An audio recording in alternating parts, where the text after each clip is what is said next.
My name is Marjan Moghaddam, and I'm a digital artist and an animator, and I live and work in Brooklyn. And actually, right now, I'm in my studio. I saw a video of John Raffman's virtual reality installation, and I decided to put in 3D CG virtual figures. It's almost like they're crossing over from virtual reality into physical reality. Actually, at one point, two of them fall in love. So that was like I decided to kind of turn that into it's almost like a feedback loop, if you may, of virtual reality. And interestingly enough, John Raffman, right after I posted it, John Raffman shared it on his wall. And then I continued in the fall of 2016, right after the American presidential election, and suddenly the streets of New York erupted with protests and Pussy Fights Back hashtag. And I decided, it's time for me to do Pussy Fights Back. And so I actually did mix reality with some of the protest footage.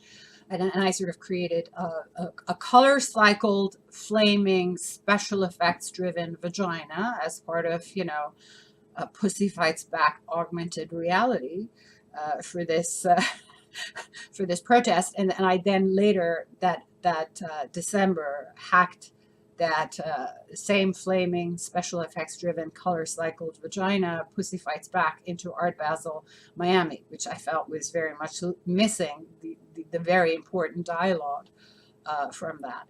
And but also in the fall of 2016, I decided to also hack an actual exhibition that was happening in New York City, which was at the Madison Avenue Gagosian Gallery, and it was the nude from Modigliani to Kern, and it was a huge, 3-4 floor art exhibition.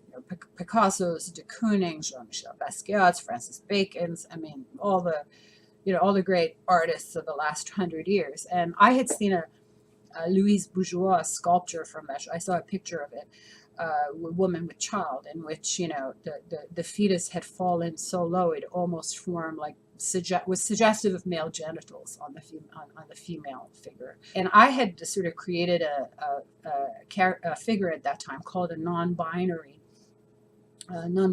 nude, and the figure had breasts and a penis, and it was kind of escaping from itself. And that figure was born due to a mocap glitch, actually, which I then further fleshed out into the full piece. And to really show this sort of battle with the self through a high degree of abstraction, I needed to kind of come up with almost a new technique for animation, because none of the usual techniques that I was using at that time were working. And I realized that I need to really push character animation and dynamics and mocap and all of these things beyond anything I ever had before. And that's how I ended up animating that character. And I called it basically chronometric sculpture. This is really, to me, a perfect example of how the digital has already transformed humanity, because it's almost like the plasticity and fluidity of the digital is now creating the sort of fluidity of gender, the fluidity of relationships, the fluidity of how we live, work, and function. So much of us is being transformed by the inherent dynamics of the digital. To me, it seemed like, wait a minute, here's this important show about the nude and Gagosian, and it's missing the two most important things as far as I'm concerned. One is this non-binary nude, and the second idea was this quintessentially glitched and digital nude, which is really the nude in this moment. And both were missing from the show. And I was like, that's it. I have to do a hack, and I have to do.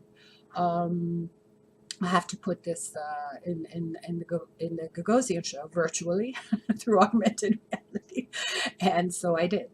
I then at a later point also had that same non-binary nude glitch in front of Bryce Wolkowitz's booth at Armory 2017, and it was interesting because the booth was showing a lot of digital art and technology art, but I once again I felt as if there's really no substantial dialogue here in terms of the really big deal things that are changing in our world because of the digital sculpture. And that's when I decided, you know what, I'm gonna stick the nude glitch in front of this gallery's booth.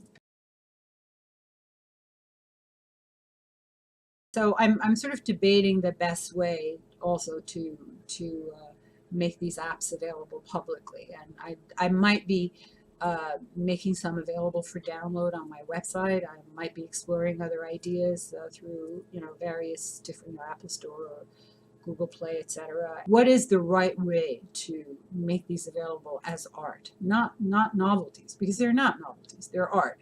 And so, like, how do you do that? How do you price that? And thank you so much, Nina, and thank you so much, VR Focus, for this interview and the wonderful questions. I really like VR Focus, and I'm learning a lot from your channel. And this morning I was reading about the new Unreal features for AR and VR, and I'm going like, well, gee, maybe I should go back to using Unreal instead of Unity. So there you go, VR Focus. You're already changing my mind as to what I'm going to be working with next. So thank you so much, and it's been a great interview.